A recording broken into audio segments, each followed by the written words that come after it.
So, welcome to the roundtable. I'm switching back to English because now we're going back to English today. So there's a little change with respect to the original plan. The moderation would be Professor Denise Garcia, and the rest of the team is here. Jean will stay in the public because of a bit of, and Moreno as well, because a bit of space problem, but we can always sort of interact and have questions. The public is coming back. And so,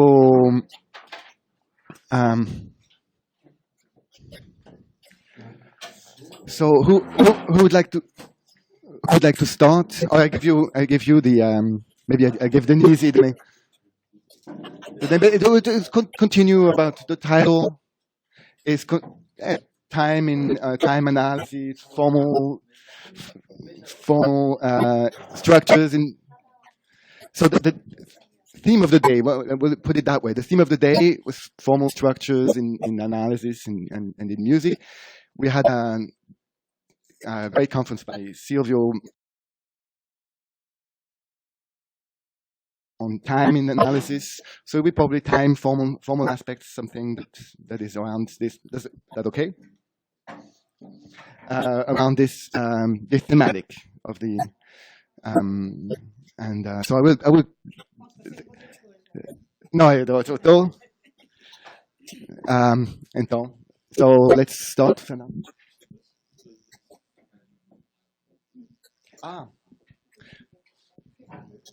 So we have, just to wrap. There will be two. Okay. Was it? No. Yes. Okay. Okay. Okay.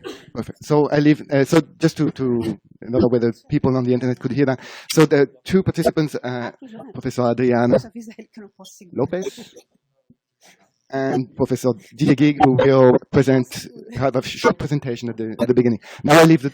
Well, good morning. I'm really sorry about my English. It's the worst possible, and I will speak very, very little. Well, we begin with Professor Adriana. She will present something, and then Professor Didier, and then we'll talk about. Okay.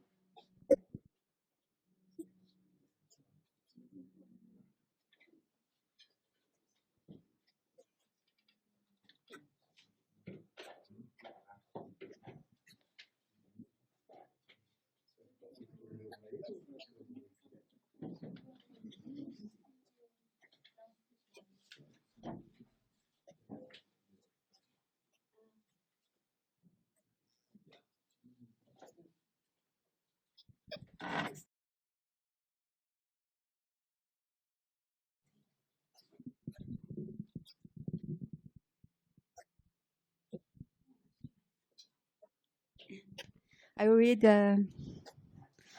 some words. I will read. My research interest lies in the interpretative process of musical analysis, that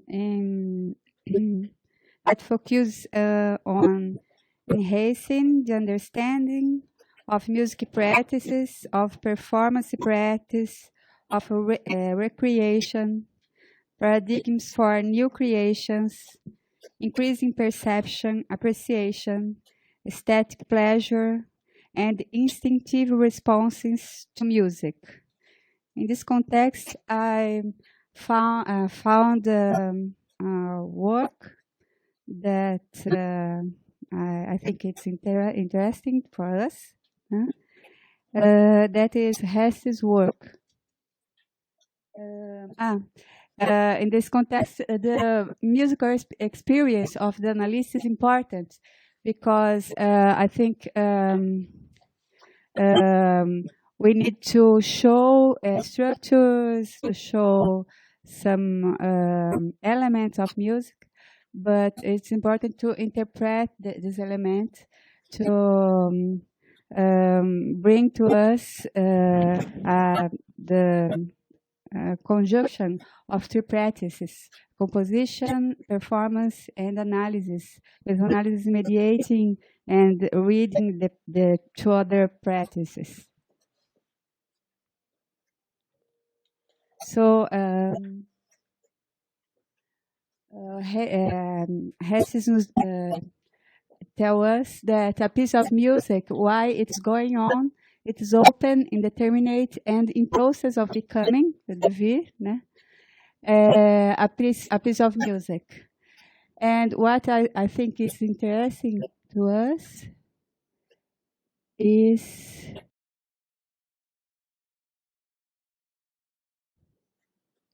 that he created graphic representation with very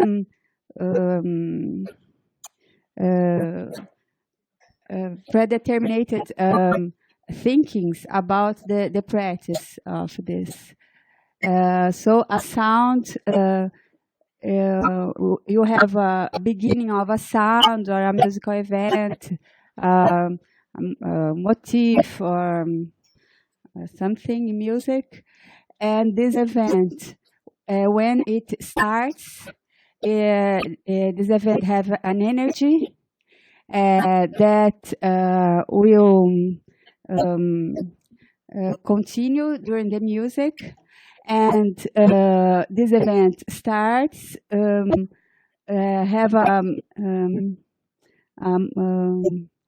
duration, and when A started and encountered B, he defined a potential of becoming, a expectative of a continuation. And this expectative could be denied or could be effective. Here we have an example when the expectative P, the sound P, the event P occurs, and it generates an expectative of duration P line. But this expectative is not realized, it's denied with R. And so in time we understand this event in a different manner to this part. So we are all the time listening and reinterpreting what we are listening. And this author created a method to put this in a paper. So I brought this today. This is a graphic analysis because to ask you if we can have research in computer to interact with this kind of analysis that occurs in time. It's a creation of expectative, and this is frustrated or not. Okay, it's that.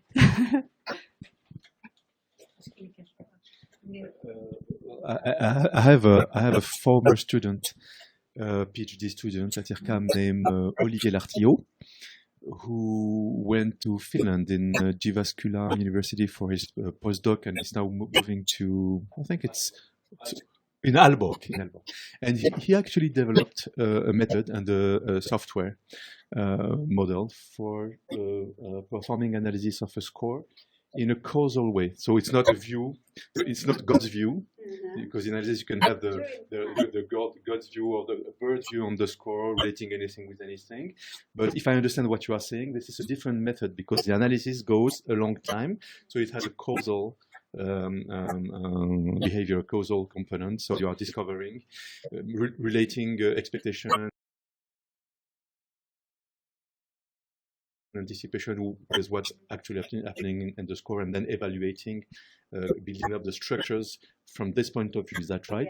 So I think this PhD work that I can send you is maybe a first approach to doing this, and there's actually a computer implementation. Yeah. So very interesting to us because it's this type of analysis that is in interest today, because analysis with structures that are estanques, como eu falo em inglês, that are some objects that don't interact with the time, it's not in time. I think we worked a lot with that. Now it's this our interest. Okay. Maybe. You had a slide on set evolution and which went very well. Can you just say a couple of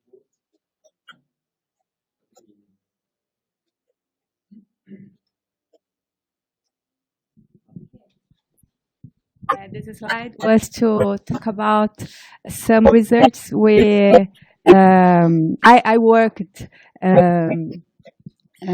previously.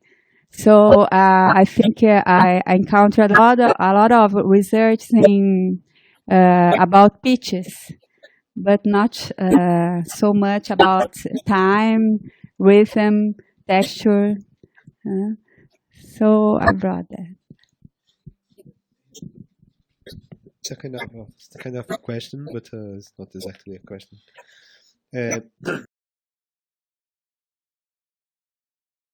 When you said that an event responds or not to the immediate past, I have an idea that an event always responds to the immediate past as a continuity or as a breakup, but it's always responding to the immediate past, because you are listening in the time and you are comparing with the past or with a not immediate past.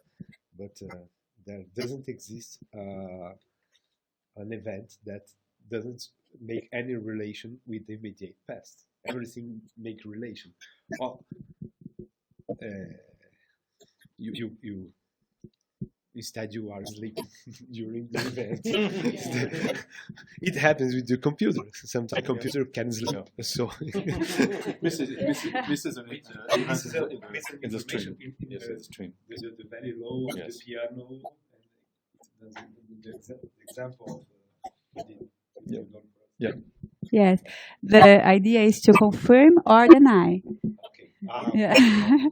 Yeah. But just a remark. When you're in the deny, you create a new image of this event, and you respond with this new about his new image. And some moments you have broke, so the energy of the beginning is broken, and you have a new energy. The broke creates a moment to a new energy. This idea. So just a remark about this kind of timely analysis. I had a lot of discussion with this PhD student at the beginning of his PhD, because I was telling him that using the computer you can do massive computation, so you can really have this kind of bird view, God view, relate anything with everything in the score, etc. And he was saying, no, I don't want to do this. I want to do what you recommend. So having this time-oriented analysis, and I was asking him why do you want to do that, and he would say, because our brain works this way, because we are listening to music, we are not looking at music like with the bird view of the score. And we had an epistemologic issue, because I was telling him, but why do you want to implement, you have a big computer, why do you want to implement the limitations of our brain if you can do many computations that we cannot do, because when we are listening to music, we don't have in mind all the details of the score, but a computer could have this in memory. So it was really a question. So in the beginning, I was not convinced, and I understood something, And that when you have this kind of holistic approach, the problem is that you have too many informations and you don't know how to process it. Okay, you can relate anything with anything, but then you have an exponential complexity. Here I'm talking with the computer science jargon. You have exponential complexity. And so it becomes very difficult actually to compute and to process interesting, significant thing and to have them emerge from your analysis. But if you limit your access to information just by imitating the way we perceive music in time, then it's a way of reducing information, and it's not the more stupid way because it's the way the brain works, and we are, of course, we are able to listen to music and to detect interesting relationships between the present and the past, the way anticipation, expectation works, and is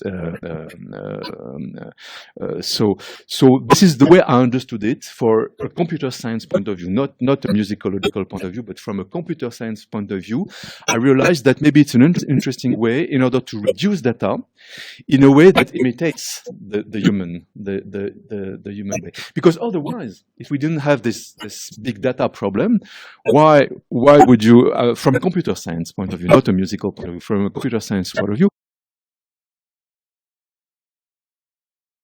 why would you limit your access to information? You can get to any part of the score, the past, the future, the present, everything.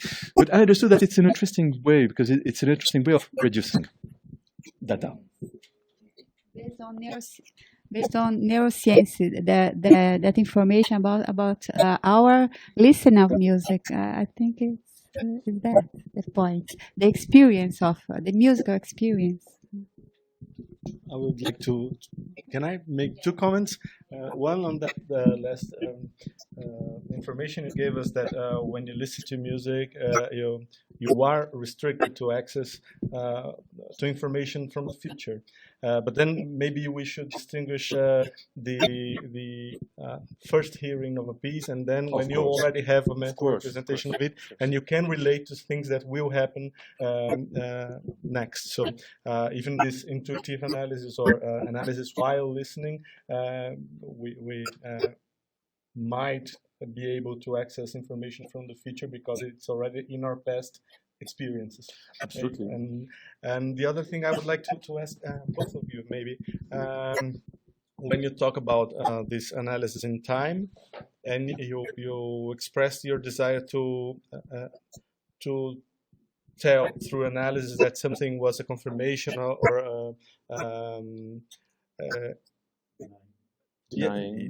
something that was the denial of your expectation. Then you might have you need to have a cognitive model of listening, not only a cognitive model of the ear, but of higher mental processes. What consists of a confirmation or denial of expectancy. Then maybe you can tell us about what kinds of models you already considered in this kind of analysis in time, and you in this implementation of that student, what kind of cognitive models are built in this implementation. I don't know which one wants to answer first. You already have your mic. We both have mic.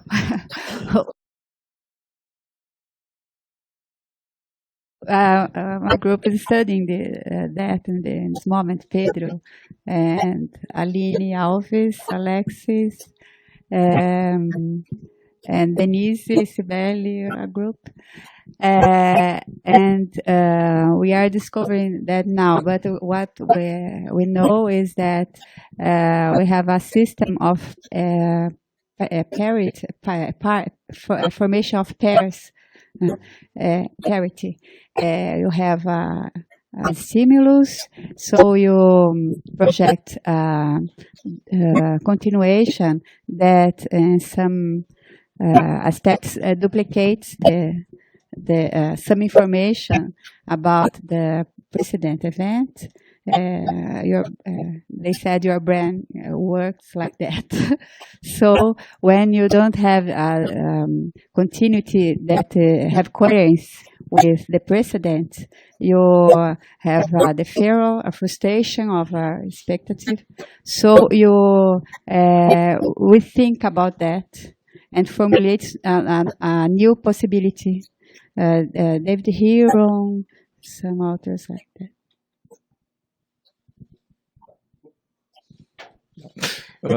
Just to answer your question very briefly, now it's already on quite old work, and there was no cognitive model at the time, but there was a basic phenomenological model inspired by Husserl and this kind of phenomenology works, which is not actually completely different, because it's the idea that every time you have an event and then a new event appears, the preceding event keeps a resonance or a shadow that is continuing, and then you have the kind of superposition of the real sound at time t, but with all the shadows of the sound from the past. And this is the basic tools in order to build up a kind of memory model, a formal memory model. But it was more a formal work than a cognitively inspired works. But there are possible relationships. It's nice. Is there some question of you about this subject? I have. Okay. The microphone goes there. Yeah.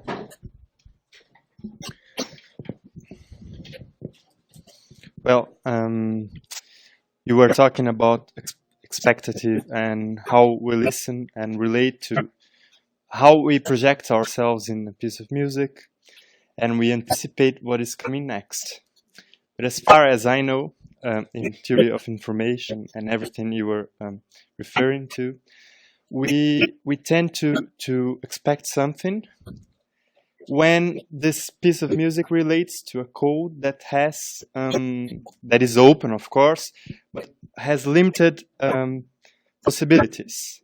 So this piece of music is not, we do not expect anything to happen because of this piece of music only, but in its relation to a code, a higher code that is, of course, open. But in the 20th century, well, I don't know of any codes. So we are talking about cognitive matters. Okay, maybe you can reply, but I mean, in my view, we have several codes. I mean, as many codes as we have people in the world. So we do not have any kind of common code anymore, like we had the tonal system. And when we listen to Haydn or Mozart, we expect something because it has a relation to a code. So now we don't have any common code. So when you talk about expectative and cognitive aspects, to me it seems like they are instinctive or based on our brain functioning, but not to a code. So I don't know if that's exactly a question, but how do you think this works without a common code?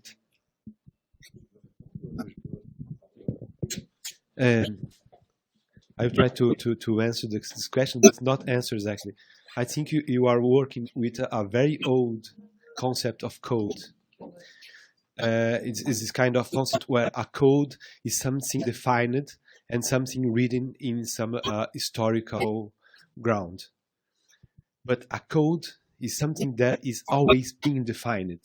So if you take some linguistics studies of Bakhtin or more recent studies in cognitive science like Humberto Maturana and Francisco Varela, and even the alagmatic project of Simondon, you will see that a code is always being defined.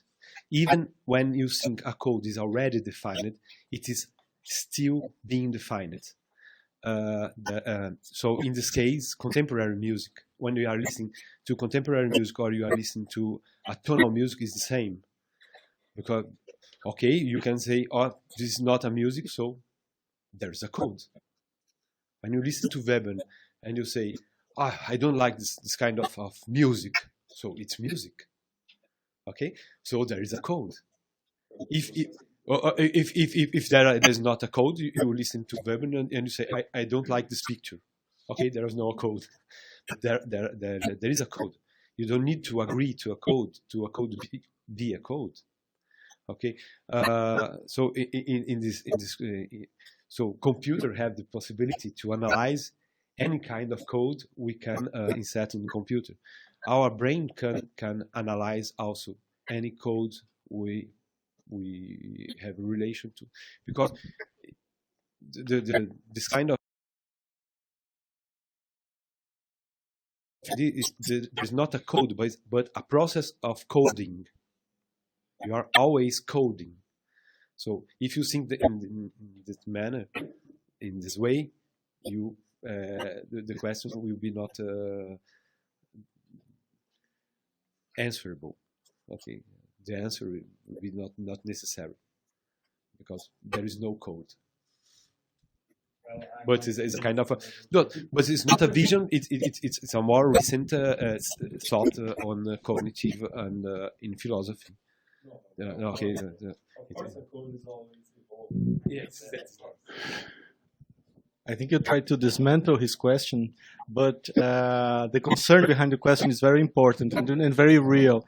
I believe when I asked about the cognitive models, I was implicitly thinking about some kind of synthesis model that you could compare to what is coming next, and maybe, well, that agrees to my synthesis model, that doesn't agree with my synthesis model, so I am frustrated. So this definition of what consists of a natural continuation or a frustration of what you expected is actually a composition problem, and that is not a cognitive fixed.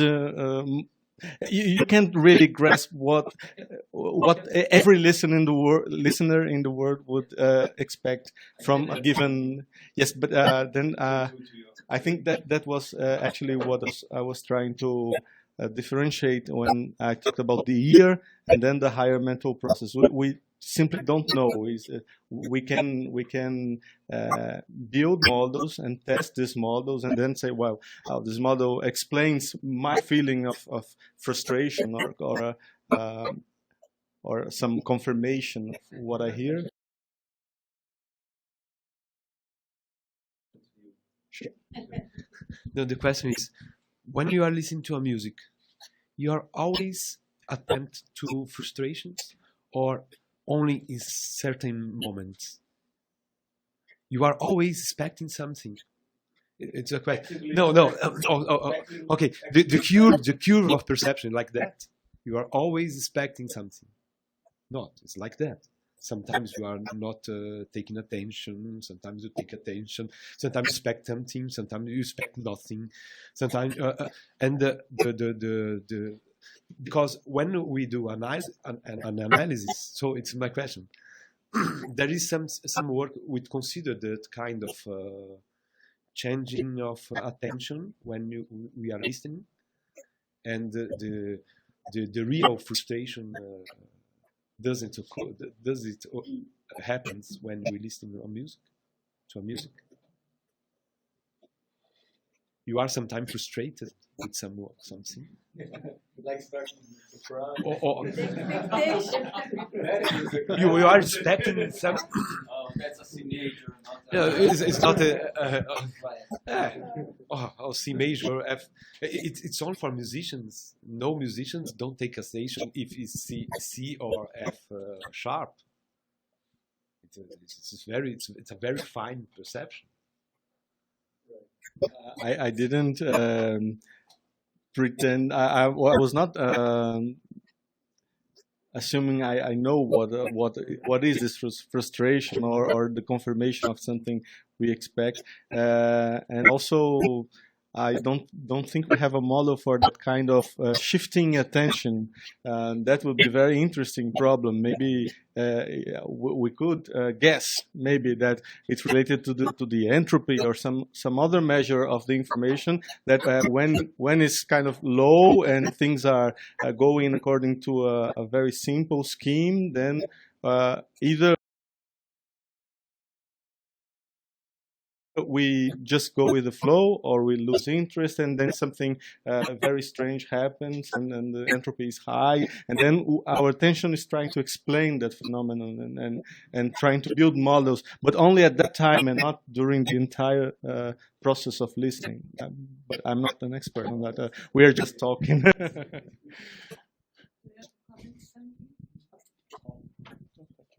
So I have another way to handle the question, which is a meaningful question.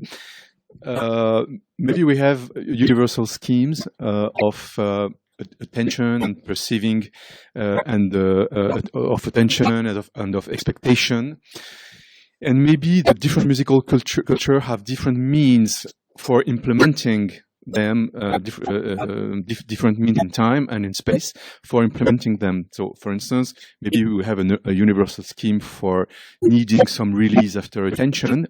It's a very abstract way of looking at things, and maybe the tonal system had a particular way of implementing it, which was very convincing by providing harmonic functions like cadence. But then, historically, this way of looking at things has vanished, and then many different composers will have many different systems.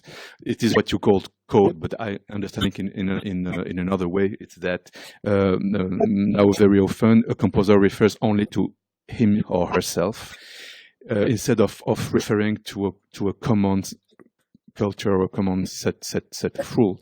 So I understand your question. So what are you going to expect in that case? So take, for instance, the case of a person who will be trained only in tonal music, and then it's the first time he or she listens to Ligeti, to Berio, etc. What happened? What is the person expecting?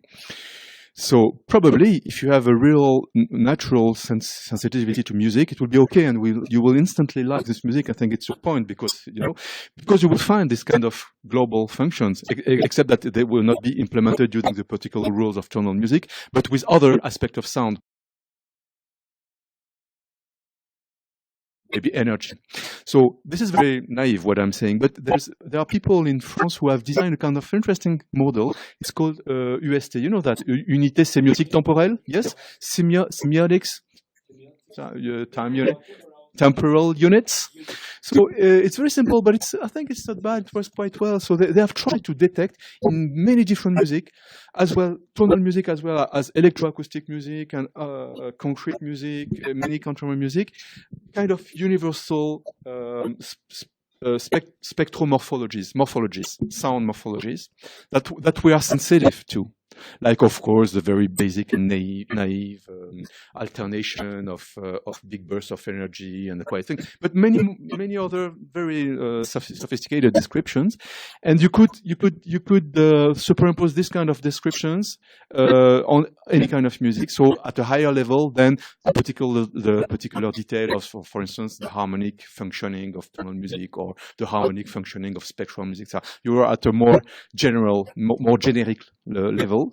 And maybe if you define the notion of expectation at this level, you will be able to not to solve, but to cope with this problem of the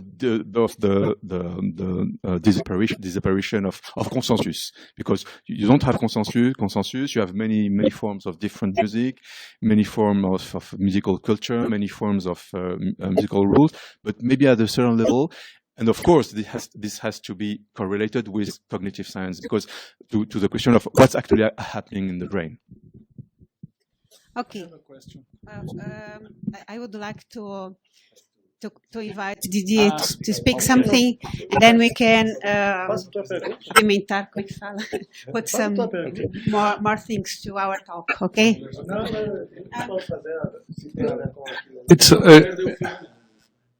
It's a little question about timing. Do you think there is some concerning time and perception of time? Do you think there is a kind of Gestalt principle of perceiving events in time in the experience of contemporary music? In your experience composing and dealing with perception of the hearing?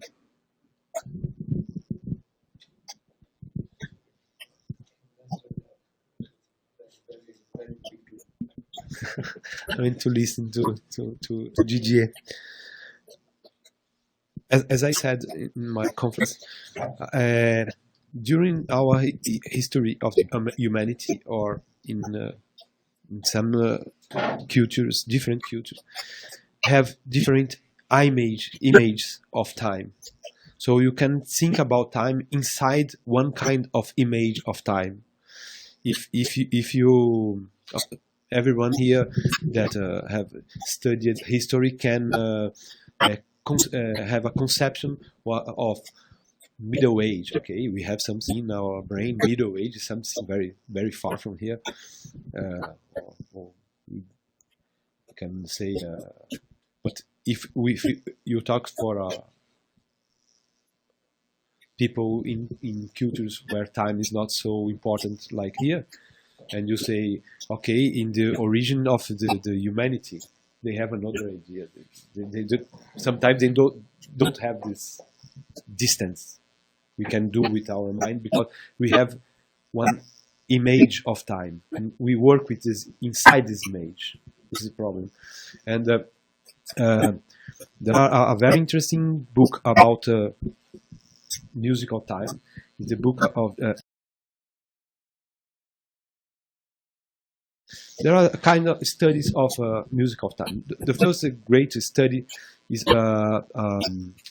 was written by Pierre Souvchinski, and it was published inside this book of Stravinsky, six leçons de poétique musicale, c'est ça, leçons de poétique musicale. Inside this book, you have this text of Souvchinski, because Souvchinski was one of the writers of this book of Stravinsky. And after the idea of Souvchinski was studied by Gisèle Brelet, and she wrote a 2-volume book, Le Temps musical, and another small book, Statique musicale. And she tried, and Souvchinski also, to talk about different images of time in musical history. So you can answer the question of time inside one image, but you can you don't have the time. It's that she said a little bit. But don't you think? But don't you think there is a kind of innate perception of time in humanity? Maybe I'm joking, but I think of course now they are studying this idea of image, and we do image of the world all the time, and we share image, and it's the shared image that make possible to think about things we give names. And it's very difficult if you talk if you study. John Blacking talk a lot about music in Africa, and they have another concept of time, another concept of musical object. You can play the same notes to someone, and she's no, it's not the same music. Why it's not the same music? Well, because the music must be played in this instrument. It's not a relation. And about time is the same. There are people that think that it's a great continuity when you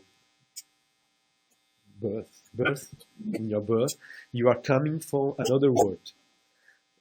So everyone came to your party of this birth of the child to receive something of people that already died and are in the other world. So what have you something to say to see in the young child, what they have to say about dead people? And when you dead, everyone went to your funeral to give some recommendation to say to the word of the dead. So it's a kind of thinking of time that we don't have. So But if you're thinking about one image, we need to also think about one image. So we can answer inside this image. Let's hear Professor Didier.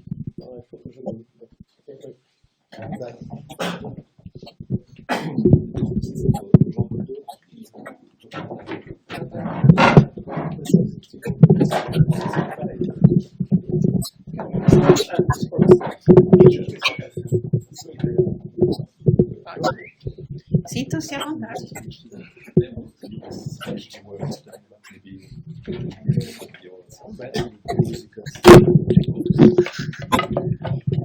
If you want to sit there to see these slides. Como é que eu faço isso? Espera aí, deixa eu abrir primeiro.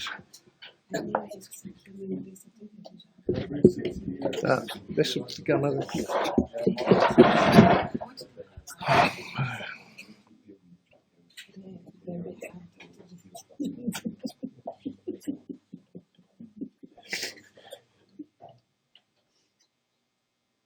Espera aí.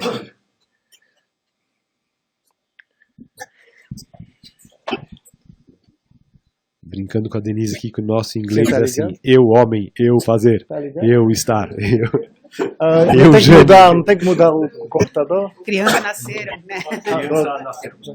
Eu foi sem querer. Não tem que mudar.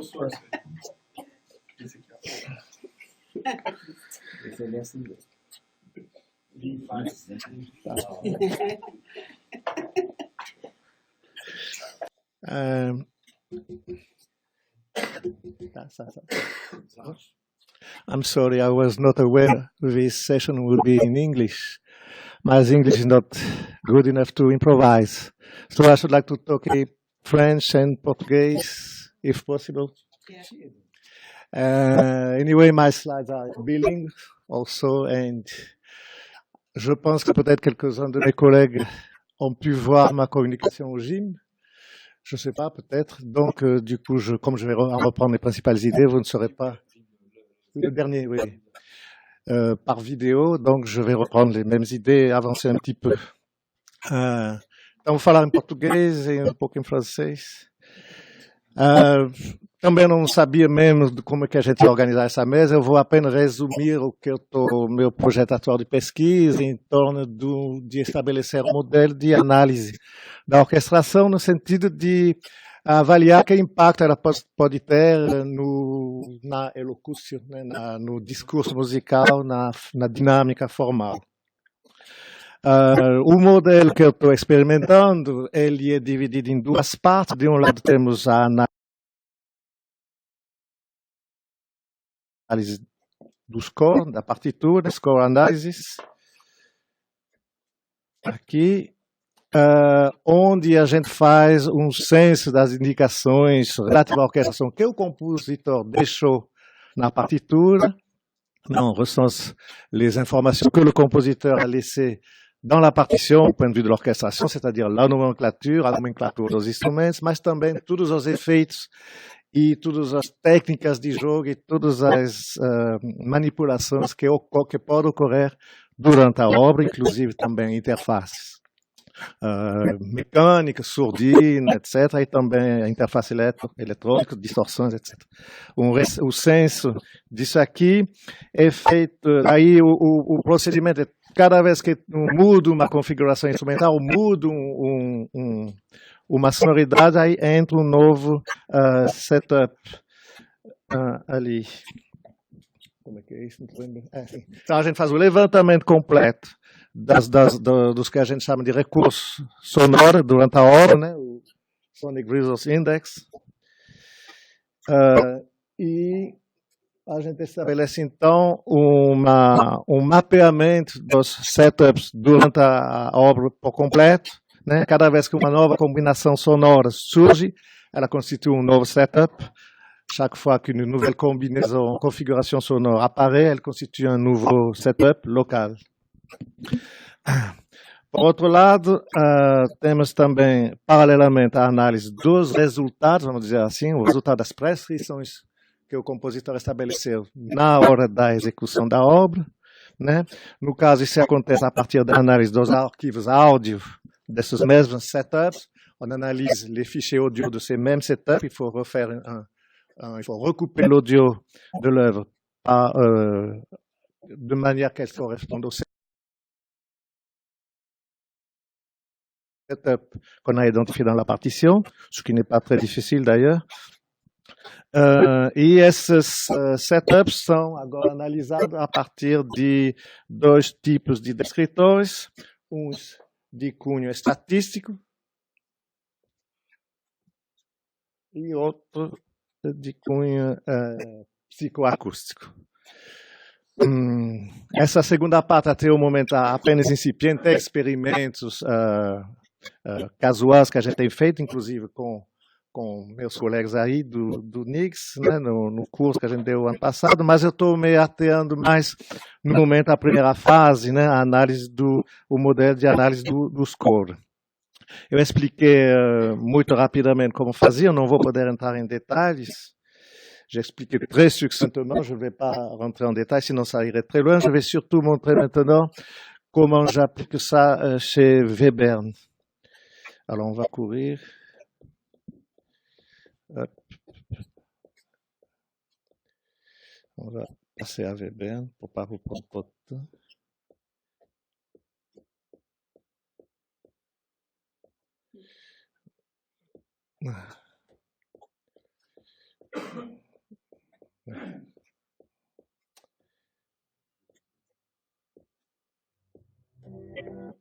Allez, ouf, c'est loin. Hein?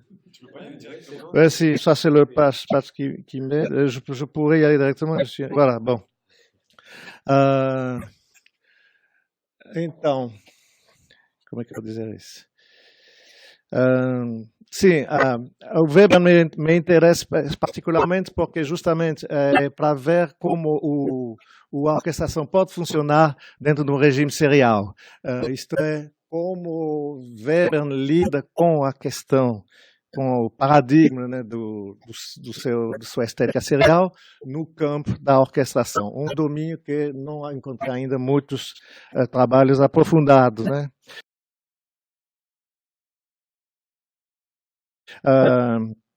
De fato, isso aí é um clichê de uma análise que fizemos já, como eu disse, curto da obra em si.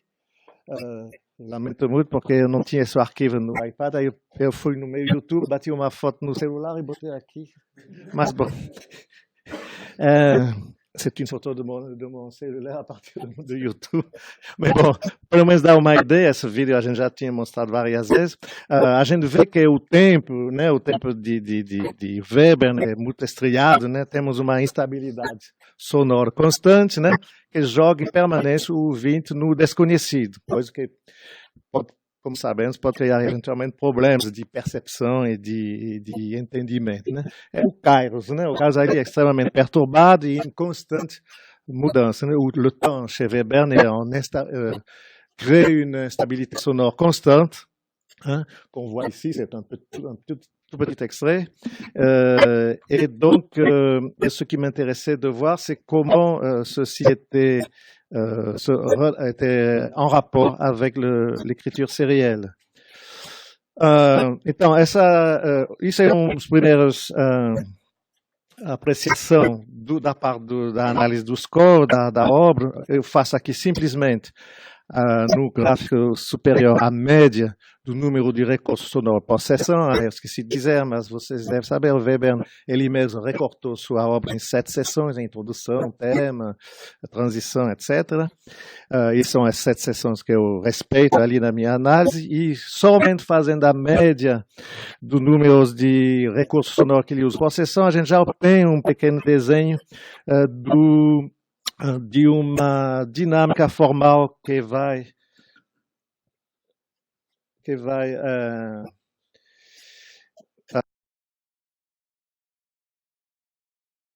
não consigo mostrar, não. Não, é relacionado com os números de instrumento utilizado eu não esqueci de falar que eu estou perdido aí com esse tempo, que a gente não tem.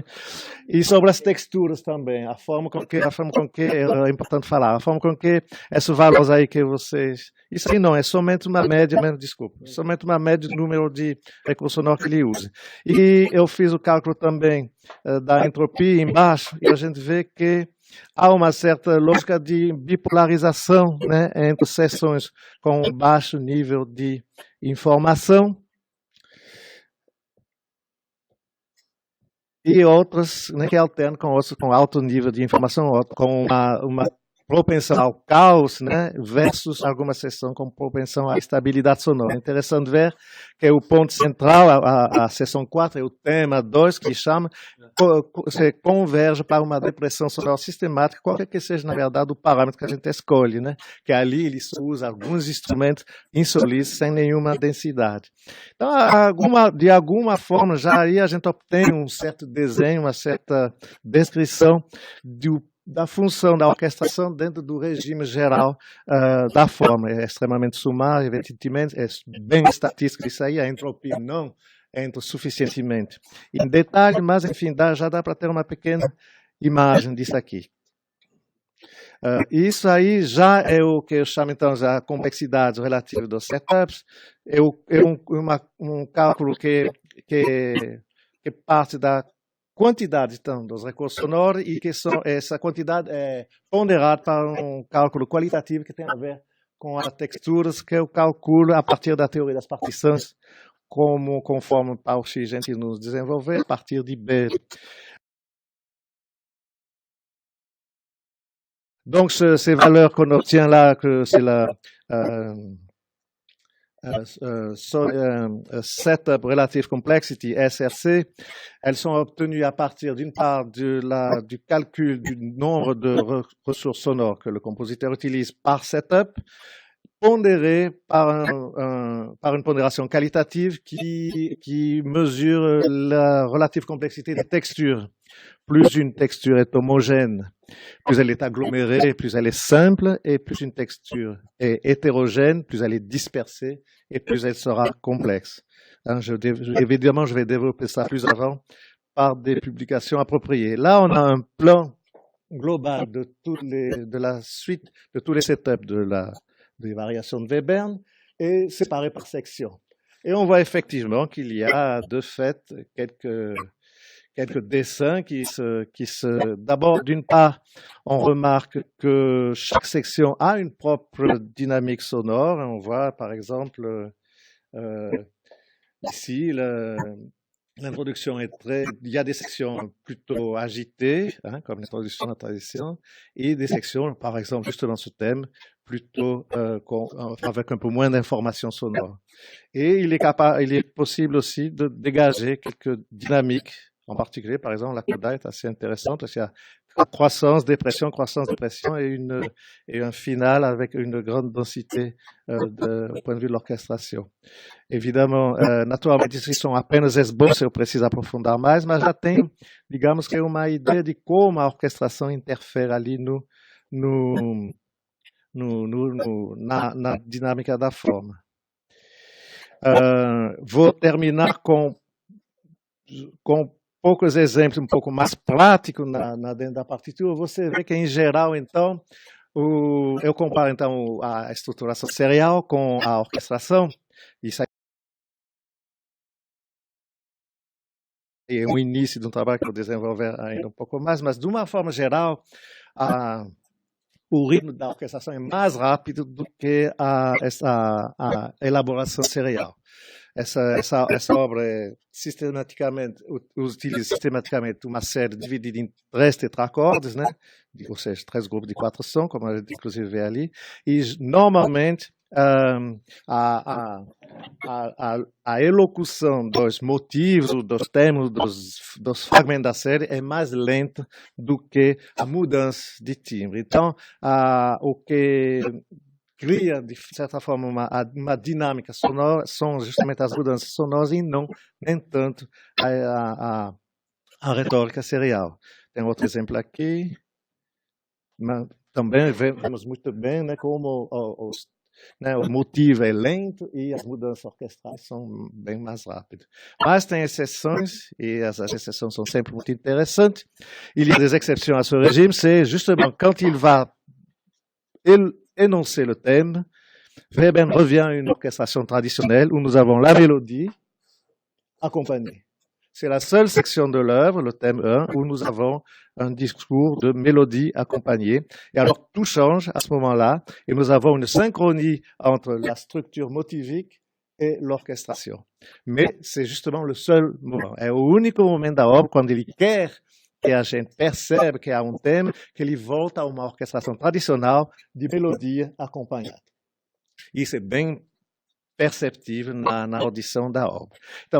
Então, uma das conclusões interessantes que eu tenho começado a fazer é que quando Weber quer que se perceba alguma coisa da estrutura melódica, ele volta a um tratamento clássico da orquestração, né, com um instrumento por cima e um instrumento acompanhado, e no resto do tempo ele inverte os papéis e realmente o material motívico fica embaixo e a dinâmica, a expressão se desenha pela orquestração.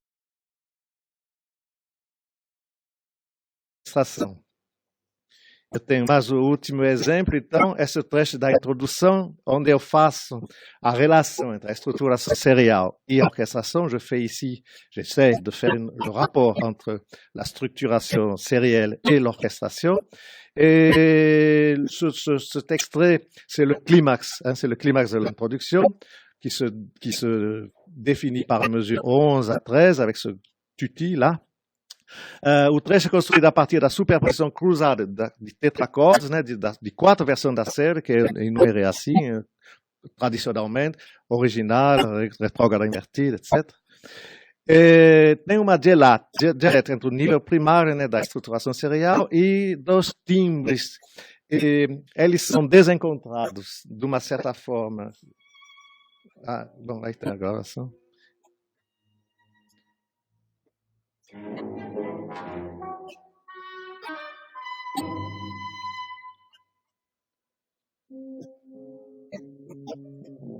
O que eu quero mostrar aqui, eu estava tentando mostrar como é que é. É assim que tem que fazer. Tá. Eu quero mostrar, então, o discurso em geral, em Weber, ele é recortado, e como eu já vi bem, por exemplo, aqui, né, como eu já falei, as mutações sonoras são mais rápidas do que o próprio desenho motívico. Isso é o geral, como eu já expliquei. Mas quando ele quer, como eu falei, chamar a atenção para uma certa estruturação, ele faz convergir as duas dimensões. E ali é o único momento, esse clímax dessa introdução, que temos a série inteira, os 3 tetracordes em 2 versões, né, retrógrada e invertida, e as mudanças orquestrais conhecidas como os 3 tetracordes. Então é a mesma coisa do que no tema. Ele converge as duas dimensões quando ele quer reforçar a percepção. Ici, de nouveau, je montre que le régime général est d'avoir une orchestration qui change plus vite que les structures sérielles, mais quand Weber veut appeler l'attention sur un aspect formal important, il refait les 2 dimensions converger. C'est le cas ici où nous avons donc pour la première fois une série complète des 12 sons suivis, 2 séries entrecroisées évidemment, il ne pouvait pas faire simple, mais nous avons 2 séries et en même temps les changements orchestraux correspondent aux changements des tétracordes. Je pense que je termine ici pour cette brève. Évidemment, c'est un projet en expérimentation et je vais évidemment le poursuivre et j'attends aussi de pouvoir développer l'aspect de l'analyse des résultats sonores par l'analyse des enregistrements. Bon, d'une manière générale, puisque on connaît par avance, on sait par avance que Weber est très rigoureux dans le dogme sériel, c'est-à-dire qu'on ne va trouver que des éléments de la série, il n'y a aucune note qui sorte du contexte sérial, donc on ne peut attendre que d'une autre dimension l'expression de la dynamique. Et cette dynamique, je le pense, se trouve justement dans le traitement de cette série des moyens sonores qu'il utilise dans l'œuvre. Já que sabemos de antemão que tudo ali, em termos de nota, é o fruto da manipulação de uma série só, é verdade, você não encontra nenhuma nota fora, obviamente, a gente sabe como ele trabalha isso. Então, a dinâmica sonora só pode se encontrar num outro nível, que é justamente como ele distribui essas notas, né, nos recursos instrumentais que ele se colocou, e essa dinâmica, e é ali nessa dinâmica da orquestração que, de repente, se encontra o locus da sua estética, provavelmente. Pelo menos é a hipótese sobre a qual eu trabalho. Bom, I'm sorry for my my French português.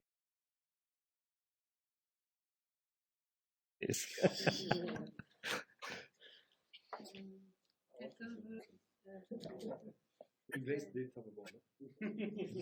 É para começar e terminar, mas no meio não. Quem quer comentar? Question, comments?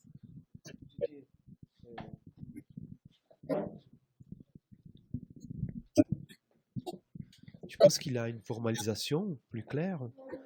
Donc, tu vois déjà quelques formalisations des questions de l'instrument? Do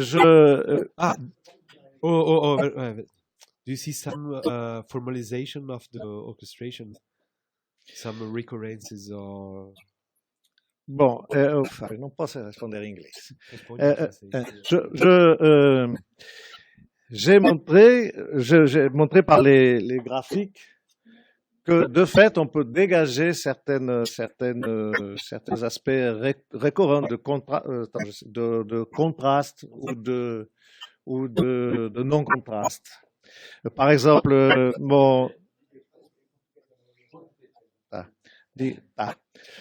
eu procuro ver que, de fato, tem algumas recorrências, agora é muito verde ainda para poder tirar conclusões definitivas. Mas, por exemplo, o meu cálculo da complexidade dos setups que eu boto aqui, como você vê aqui, há também, você vê que ele perfaz uma curva, né, de crescimento, né, de 0 para 56 e de 56 para 20. Então, eu procuro, de uma certa forma, formalizar essa escrita orquestral de modo a destacar determinados aspectos que seria do seu estilo, né, das suas estratégias, da sua técnica de instrumentação. Mas ainda é muito incipiente.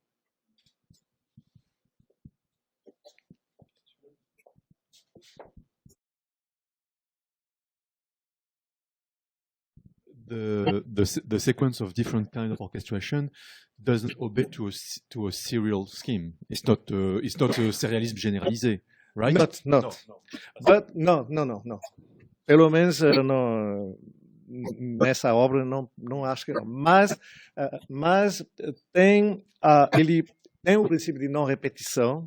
Eu entro em análise mais detalhada, por exemplo, do tema, onde você vê que tem sequência de instrumento 1, 2, 3, 4, 3, 2, 1, né? Eu não mostrei aqui. E tem um princípio de não repetição e tem um princípio de simetria. Enfim, as técnicas seriais se reencontram na orquestração de uma forma menos rigorosa, talvez, porque é uma multidimensão, né? Não é uma dimensão. Mas temos, sim, simetrias, não repetições, a gente encontra esses princípios. É uma escrita extremamente fragmentada. E que, aliás, sim, das 138 configurações instrumentais da obra, só tem 128 nunca são repetidas. Dos 137 combinaisons instrumentales qu'on a dans l'œuvre, 127 ne sont jamais reprises. Et 10 sont reprises 2 fois seulement. Donc, c'est le principe de non-répétition qui est appliqué. Oui. É português ou inglês? Pode perguntar em inglês, tranquilo. Pergunta em inglês? Sim. I'm sorry if those are complicated questions. Então, em português.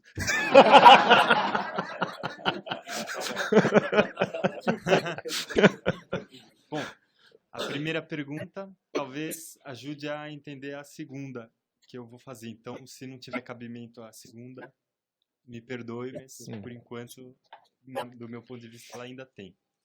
A primeira coisa que eu queria te perguntar, e eu sei que é uma pergunta muito difícil, é como é que você mediu a entropia? Se você usou a fórmula do Shannon, o que você fez, Exatamente. e como que você pode ter aplicado isso com som? Como é que você fez para resolver esse problema? Porque o som, a gente sabe, ele é múltiplo, ele tem assim... Bom, e essa é a primeira. E a segunda, daí, tendo achado uma medida da entropia... Isso não é, né? Isso não é entropia. Isso não é a medida da entropia. Mas, de qualquer forma, se existe uma relação entre essa medida da entropia e essa segunda análise que você estava mostrando para a gente, que, a meu ver, é mais musical mesmo. Quer dizer, você estava relacionando o uso da série com o trabalho timbrístico. Então, qual seria essa relação entre a medida da entropia e esse outro trabalho que você fez, que é esse timbrístico e motívico? A entropia aí apenas a partir da contagem do número de recursos sonoros que ele usa por seção. Mais ele multiplica a informação, mais o nível de entropia é elevado. Mas não é ligado a uma informação sonora. É score analysis ainda. É a análise da escrita orquestral. Esse recurso sonoro que os instrumentos, o número de instrumentos, o número de efeitos que ele usa por vez. O trompete é diferente de um trompete com surdina. Exatamente. Diferente de um trompete fazendo um trio. Ele usa, a orquestra dele é pequena, são 15 instrumentos, mas 78 recursos sonoros, porque ele multiplica os pizzicatos, sordinos, mas não você sei o quê. mediu a probabilidade também, ou é tipo log de N na base 2? Ou é... Não, é a fórmula da entropia de Shannon, né, que eu recuperei de Kim, que eu adaptei na Sol para é isso aí, essa fórmula básica mesmo. Né? É uma informação, mas eu estimo que ela dá uma informação interessante, embora, como eu salientei, é muito genérico. Né? O compositor nunca, claro. Mas é interessante que vemos polos que correspondem mesmo à nossa percepção. Escuta bem a obra, ele tem polos mais estável, com menos informação, menos caos, e outros realmente bastante perturbado. Então, é uma certa tradução. É uma das ferramentas, né? que dentro do meu modelo entra nas descrições estatísticas. Né? Agora, a segunda pergunta. Não, é a mesma coisa. A média dos recursos sonoros por sessão. Uma média simples. Então, a gente vê o desenho também. Né? Um crescimento do número de recurso sonoro que ele vai usando de uma sessão para outra e uma diminuição com uma depressão central. É um dos aspectos que pode servir para entender a orquestração dele. Bom, sim. Eu fazia inglês. Eu ia comentar, acho que foi legal a pergunta dele, porque a gente fala de entropia antes também, nós estamos falando da atenção na escuta e como usar isso numa possível análise em tempo de execução, né, em tempo de performance. E aí você colocou muito claramente, né, que a fórmula da entropia, na verdade, aquela fórmula do Shannon, ela não é uma medida que tenha uma interpretação única quando ela é aplicada na análise. Você pode calcular a entropia do número de recursos sonoros usados, você poderia calcular a entropia de uma codificação dos acordes, você poderia... Então, assim, a atenção... Ela já foi calculado sobre o regime serial mesmo, né? Tem uns trabalhos que calculam a entropia em termos de classe de altura, etc. Né? Você pode calcular a entropia em relação ao sinal de áudio. Então, assim, são milhões de possibilidades de uso do conceito de entropia, né? E acho que, no fundo, eles também vão refletir modelos cognitivos. Porque, assim, qual a entropia do que você vai medir? Bom, depende do que você está dando atenção naquele momento na sua escuta. Pode ser uma escuta melódica, pode ser uma escuta funcional, harmônica. Então, aí, log, não sei o que, probabilidade, etc. Depende exatamente do que você está tentando codificar para medir essa capacidade de compressão, né? Que, no fundo, está por trás da ideia de entropia.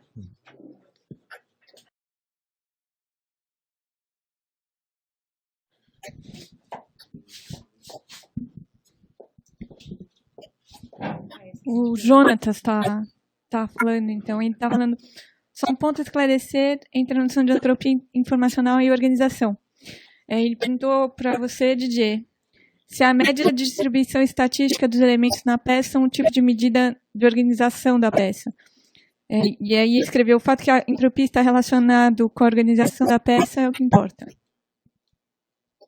Não estou entendendo a pergunta. Fala em inglês.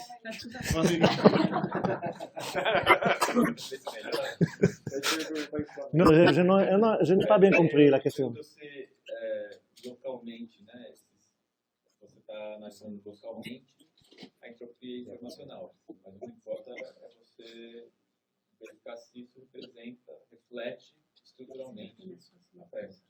Eu coloco isso bem justamente como uma leitura, eu salientei, né, que é relativamente abstrato, né? E não sei se é para ser usada, não tenho. Eu só sei que ela me corresponde de fato ao que a gente até escuta, né, em termos de alternância entre menos, como eu falei, menos informações e mais informações. Bom, já é uma informação sobre a estrutura, né? É uma forma de retratar a dinâmica formal. Eu não sei se eu estou respondendo o que essa pessoa perguntou. Sim. Não sei, não entendi bem. Depois eu falo com ele. Quer falar? Quer fazer uma pergunta?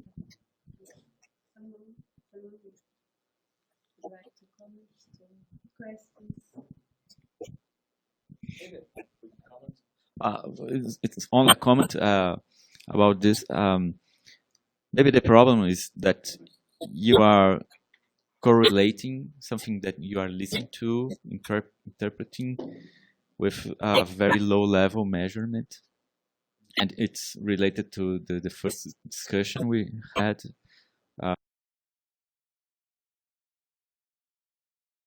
Where we were mixing different levels of analysis, very low. Actually, analysis is a very low level way of looking to music. And when we try to mix with like cognitive perception or some cultural, historical, anthropological aspects, there is some gaps between those levels, and I think maybe that's the confusion when you put some numbers in measuring information or something, and you can correlate it to what you are comprehending about understanding of this music.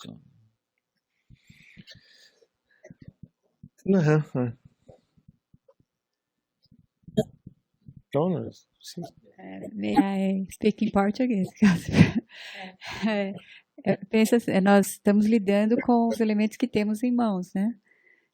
O que a minha pergunta aqui foi se nós já temos, qual a quantidade de recursos que nós já temos para nos aproximarmos das possibilidades de interpretação daqueles elementos. Né? Não é? Sim, Mensurar é difícil, porém temos alguns recursos, né? Sim, é mais uma aproximação, né? É uma pergunta? Não, né? Sim.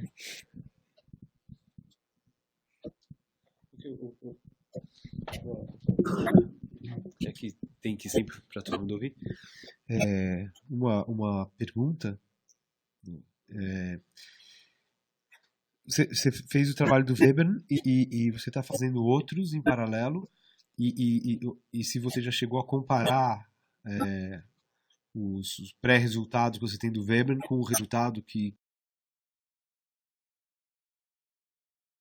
teve, por exemplo, sei lá, em análise que você já fez de Debussy ou de outros compositores. Meu objetivo, não, isso aqui não está muito verde. Meu objetivo é, na verdade, começar. Aliás, no GIM, se eu não me engano, eu mostrei exemplo de Beethoven.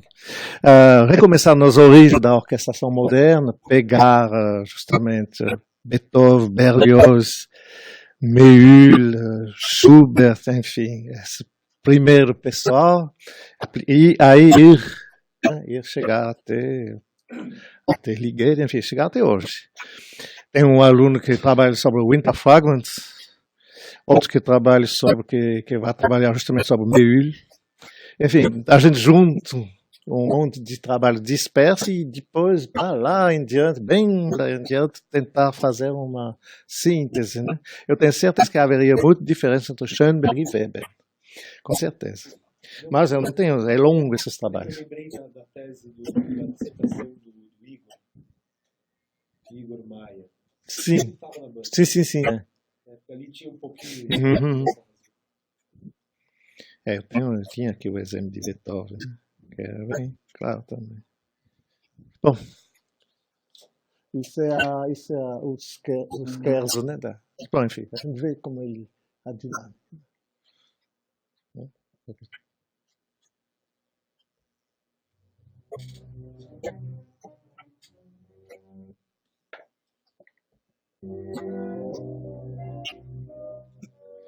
Os dois primeiros setups, com a sua complexidade relativa, a segunda é muito mais, já bem mais alta do que o outro, que nem tem nada a ver com volume, né? Tem a ver com complexidade, com números de recurso sonoro e de complexidade da textura. Então a primeira é, né, mais simples possível, é perto de zero, e a segunda já chega a 70%, né, dentro do meu ranking, né, de 0 a 100, como eu sempre faço. Claro que a última coisa é o pam, pam, pam. Essa medida, então, ela combina a parte da informação que foi obtida do score com parte da informação que foi obtida do áudio? Não tem áudio ainda não. É só score. O áudio eu pretendo, sim, fazer também. Aí, o junto não, né? Mas isso não é um problema não convergir também. Acho que não é nenhum problema. Bom.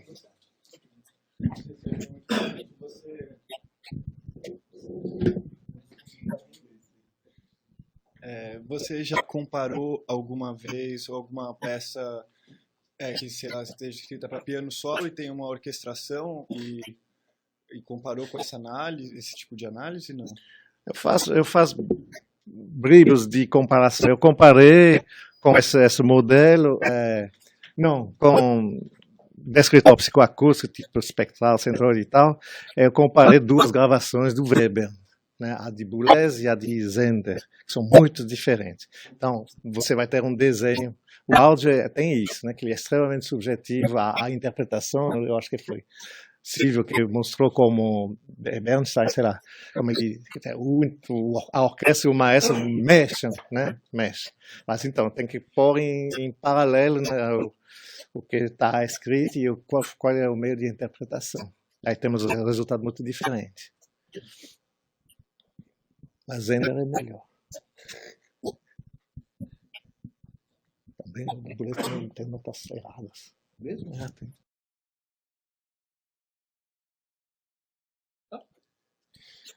Didier, do you think you could have contradiction between the score analysis and the audio analysis? For instance, sound complexes from the score with a high rank of complexity, and the equivalent part in the audio with a low measure of complexity, or the opposite? Because I think it could happen. Yes, you could have a complex sound with a simple instrumental cluster and a simple sound with a complex instrumental cluster. Yes. So what are you going to do with that? Yes, the most frequent case is there is divergence. It's normal because you have when you analyze audio, you have all the spectral content and the like, and so the composers think about a clarinet. Is not think of the classical concept. Think about clarinet, not think about a spectrum of clarinet. Anyway, you may have some convergence, but the normal state is divergence. But it's why I find it important to get the two sides, to get the score, the prescriptions, and the results. The divergence doesn't mean some fail. No. Anyway, it's deux aspects complémentaires.